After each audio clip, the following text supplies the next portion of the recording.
இதில் இன்னொரு நல்ல ஒரு செய்தி என்னன்னு சொன்னாங்கன்னா, இந்த கிணத்தினால அவங்களுக்கு ஒரு நல்லது நடந்திருக்குதுங்க. என்னன்னு கேட்டீங்கன்னா, நீண்ட நாளாக ஒரு கவர்மெண்ட் எக்ஸாம் எழுதியிருக்கிறாங்க. அதில் கிளியர் பண்ணி வேலைக்கு ஜாயின் பண்ணிட்டாங்க. இப்போ இந்த கவர்மெண்ட் எக்ஸாம் கிணத்தினால தான் கிடைச்சதா அப்படின்னா கண்டிப்பாங்க. இந்த தென்கிழக்கு மூலையில் ஒரு கிணறு அமைப்பு எங்கே இருந்தாலும் சரி, அல்லது இங்கே இருந்தாலும் சரிங்க, ஒரு அரசாங்க வேலை என்பது கண்டிப்பாக கிடைப்பதற்கு அதிக 100க்கு ஒரு 90% நம்ம சொல்லலாங்க. ஏன்னா இது வந்து 3வது கிளைண்ட்டுங்க. ஆல்ரெடி 2 கிளைண்ட் நான் பார்த்துருக்கேன். அது மட்டும் இல்லாமல் அடுத்தது அந்த கணவன் மனைவிக்கு இடையே வந்து பார்த்தீங்கன்னா கருத்து வேறுபாடுகள் தொடர்ந்து இருக்கிறது. அது மட்டும் இல்லை, ஆண் ஒரு இடத்திலும் பெண் ஒரு இடத்திலும் இருக்கக்கூடிய சூழ்நிலையை இந்த வீடானது ஏற்படுத்தி கொடுத்து விட்டது.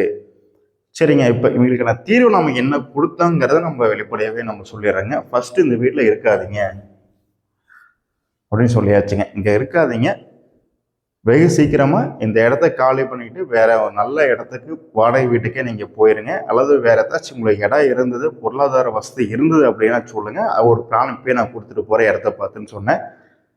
சரி, இப்போதைக்கு நான் வாடகை வீட்டுக்கு போகிறதுக்கான முயற்சிகள் நான் எடுக்கிறேன்னு சொல்லியிருக்கிறாங்க. வெகு விரைவில் சென்று விடுவார்கள் என்று நினைக்கிறேன். இந்த மாதிரிலாம் ஒரு அமைப்புள்ள வீட்டுக்கு பாருங்க அப்படின்னு சொல்லியிருக்கிறேன்.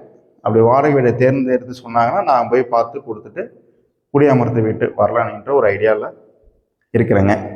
இப்போ இந்த வீட்டினுடைய பாதிப்பை நீங்கள் தெரிஞ்சுக்கிட்டீங்க. நண்பர்களே, தென்கிழக்கு கிழக்கு ஒரு கிணறு இருந்துச்சுன்னு பார்த்தீங்கன்னா இதனால் நமக்கு வந்து ஒருபோதும் நல்லது நடக்காதுங்க, கெடுதல் மட்டுமே நடக்கும். தெரிந்து கொள்ளுங்கள். அடுத்து வாஸ்து அனுபவ பதிவை தொடர்ந்து நான் பதிவிடுகிறேன். தொடர்ந்து ஃபாலோ பண்ணுங்கள், சப்ஸ்கிரைப் பண்ணி வச்சுக்கோங்க. நன்றி, வணக்கம்.